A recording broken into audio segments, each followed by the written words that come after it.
this is a week after wheat harvest is over. Actually, it's July 11th, so it's 11 days after wheat harvest is over. Went on a nice little vacation, but hey, we're back. We are going to work on a gearbox. Yep, that gearbox didn't fix itself.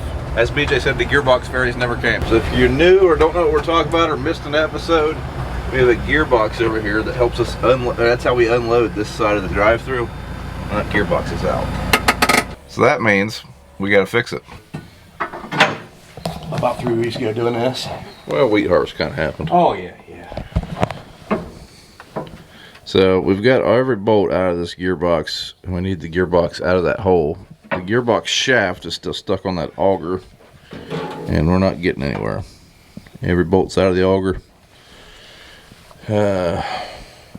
We've got the big persuader now. Still not having any luck. So checking back in here. This is about 3 hours later. There's the carnage.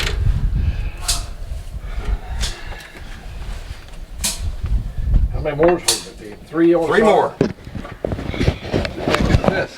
Mutt Jeff out here in the hole. 2 elephants trying to get into a small space. Few working words said. A few. Maybe more than a few. Maybe might even invented a couple. Oh, hold here. Nothing right now. Yeah.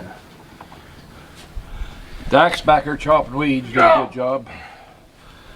Attaboy, son. Hey, watch out for that rat. Okay, BJ ground the bolt off. Now he's caught the sacks on fire and everything, so see how far he burns. Update number 46. We have the gearbox. A lot more working words, more time than expected. BJ sacrificed a big toe, but we got it. Morning. Starting the day off taking this truck to go get detailed. So if you've been watching us, you know that recently bought a new truck. Got someone coming to buy this one tomorrow. Actually, I was told either tomorrow or in a couple days, just depending on the weather. But figured I would detail the truck. I mean, we got stuff stuck to the seat there. It's not super dirty other than that, but I've just always tried to detail a vehicle before you sell it. Seems to help sell them. Dropping her off at one of the local auto detailers, and we'll pick this thing up this evening. You not gonna drive me? No. Getting your Jesus music on? Yeah. What? Like if I get out to run in the house and I leave my truck there and I shut.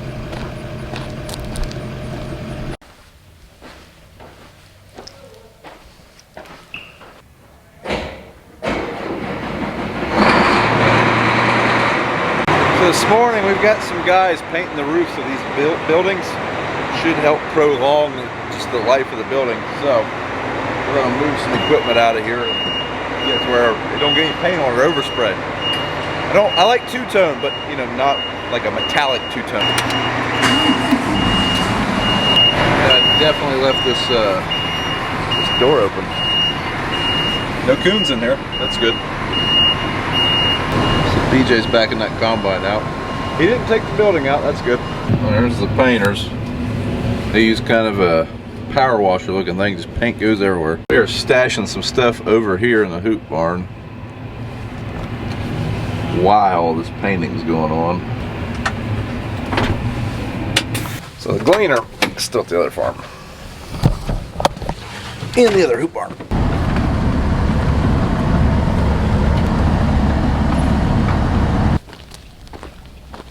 So I think we've got everything moved that needs moved for now.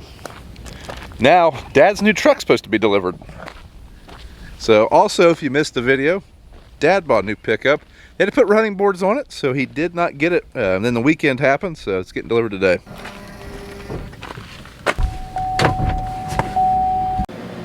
Yeah, I just like that one there. Sides come on. So I get asked a lot about my truck bed. Well, the truck that I'm selling is with the truck bed, so I'm ordering a bed. Dad's potentially ordering a bed.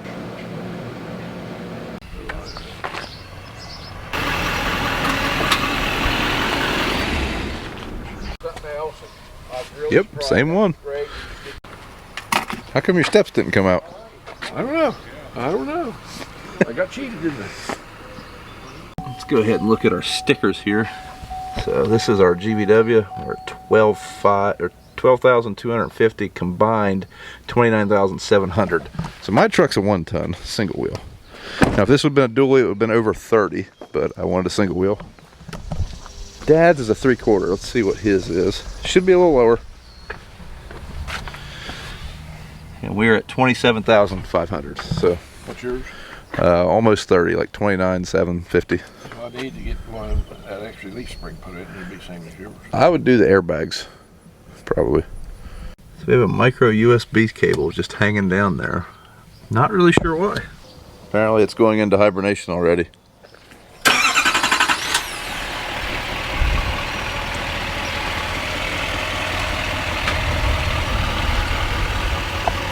Definitely a different style front end on the Chevrolet than the GMC.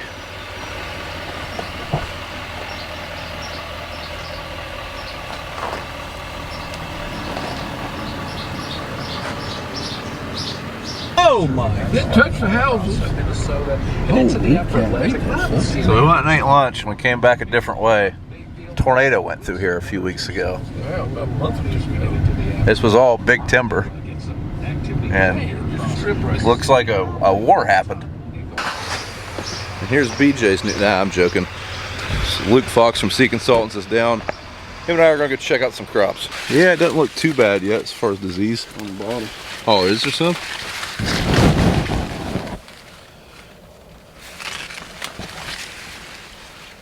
That's literally on your bottom leaf, bro. Yeah. Bottom two. Could that be 28 burn? Nah, it doesn't look like it, does it?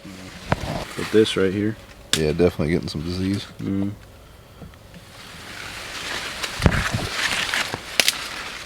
So Luke, compared to other areas, how much disease pressure does this area usually have? Chillicothe is usually one of our worst locations for disease, and that's why we like having a research plot down here, because it's a good test to see which varieties can. So usually we're dealing with northern and gray leaf spot. yeah. Usually gray leaves are probably the worst around here, it seems like. Yeah, yeah. Northern can be. It seems like it's most devastating for like 1087 or 1071. Yeah. And that's northern corn blight, right? Northern corn leaf blight. Yeah. So you heard him, one of the worst spots for disease is probably in the state, and then Dad always has the question of, what do you think we ought to do fungicide this year? We had that conversation before you got here. We'll maybe do some in the bottoms. I mean, we're gonna put some in this field. It is expensive. So pretty uneven up there. So what are you looking at here? Just looking to see what, There's probably a lot of overlap right here coming into the headland. yeah, I was just seeing how you're podding up yet, or see how this one had a little more space. Yep. So it's really bushing out. Oh yeah. So even in these low spots, do you think they still could fill in? I mean, that seems pretty Yeah, I thin, don't know right? if they're quite filling that, but usually beans are pretty forgiving. So Yeah. So this is what kind of worries me about the horse. I don't know if this is seeding or if this is from slugs. I think this was slug damage because I actually replanted a little bit along the road there where they were thinning out. I also planted these probably in not the greatest conditions, but would have done the same thing any other years. So people ask a lot what I think of the horse, and I keep coming to the conclusion that we're going to withhold judgment until we get some yield data. So these beans here on the end are a 3.4 maturity. Those ones out there in the middle are 3.7. You can actually see the pods on these. Couldn't see that yet on the 3.7. It's kind of interesting to see the same plant date, just different maturity of bean. So these ones should be hypothetically ready sooner. Truth be told, they'll both be ready when we get to them, most likely. These ones might be a little easier to cut. Stems might not be as green though. Not really seeing any disease pressure, just a little bit of beetle pressure. you got a purple bloom here. What's that mean? Must have been a different seed. Because these are white, so 7341s are white bloom. Okay, so it might have just been a leftover from the other leftover side. from a different variety or something.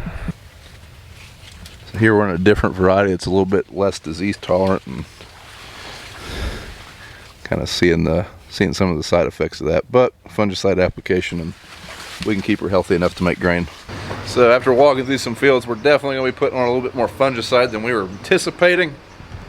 We did walk some of the fields that we knew were problems, bad stands.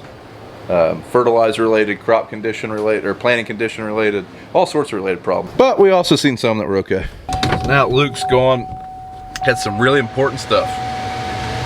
Not really. I actually forgot a tablet in the tractor that we were side dressing with. So I gotta go get that and mail it back to Unverworth. That's about it. Not a whole lot of important stuff going on right now.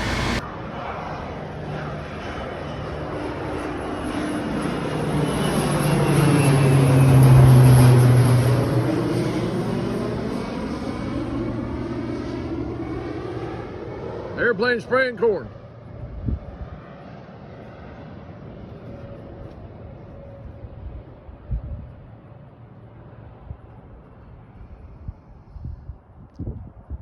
He's way right down there. He is. There he comes. Pull your picture right down there. If you can see that.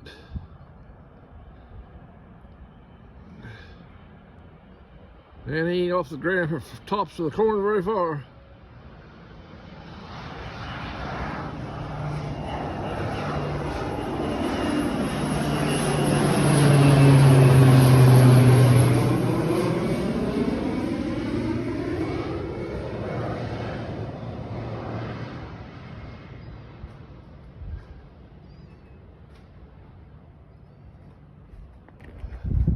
Are you upset, Squashy? Huh? You're hungry? Is that what it is? Where's dog at? I thought I heard him. Boy, he looks like them wheels are right on the tops of the corn. He puts her down there.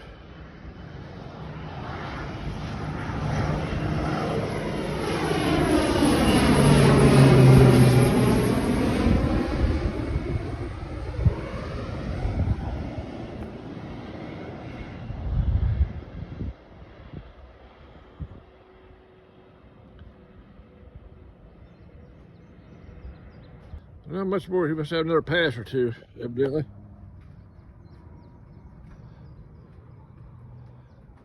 Here he comes again.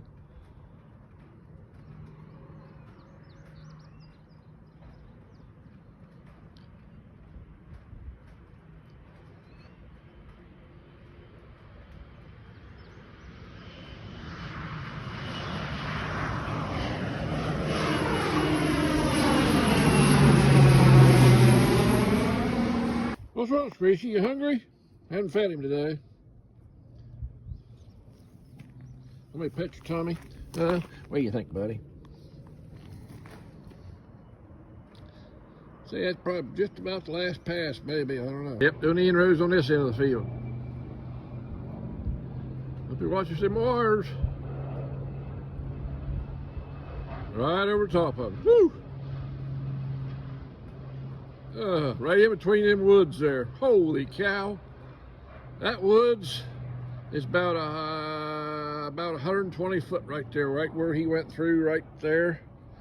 Because I had to fold my sprayer back a little bit, so he must be not over 100 foot wide. He kind of turned it sideways a little bit, looks like. Or leaned it a little, whatever. Pretty good, pretty good. You have to have some pretty good gonads to get that thing to fly as low as they do. Some of the things they do. There he goes in between there again. Holy cow.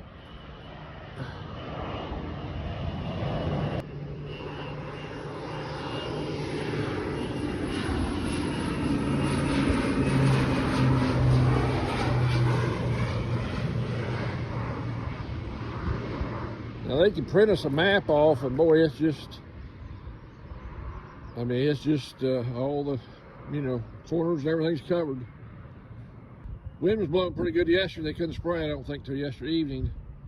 Pretty quiet day, just a little bit of wind.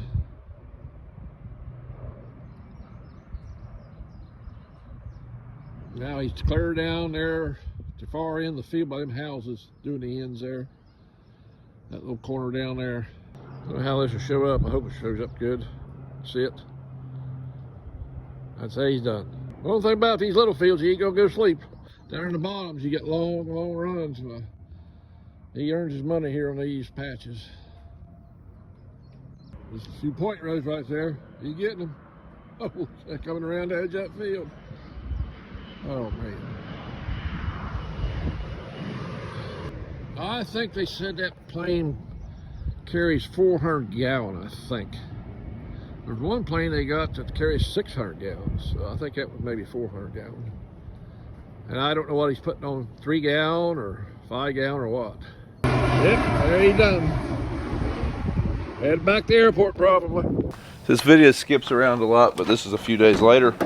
Got a guy coming to buy my truck, so he should be here anytime. Got all the tools cleaned out except for this air compressor. Love my little air compressor. Can't let that go. Gotta get it out. Hey everybody, thanks for watching. Did want to clear up a few things in this video. So the gearbox, we're still waiting on the parts for that. That was almost a month ago now. I've been saving that clip thinking that we would just make a whole video about fixing that gearbox. Well, it's kind of taking longer than I thought. Also, my truck did sell. That last clip was the new owner driving out the driveway. Dad still has his truck. We're willing to deal on that thing, so if you're interested in it, please email me. It is a 2015 3/4 ton Duramax, deleted, has 99,000 miles on it. We're asking $47,500. That comes with the flatbed with all the toolboxes on it and the stock General Motors bed that it came with. So we'll even swap them out if you want. We can put the old one back on for you. Email me. We're willing to deal. So thanks for watching. Don't forget to thumbs up the video, and we'll see you in the next one.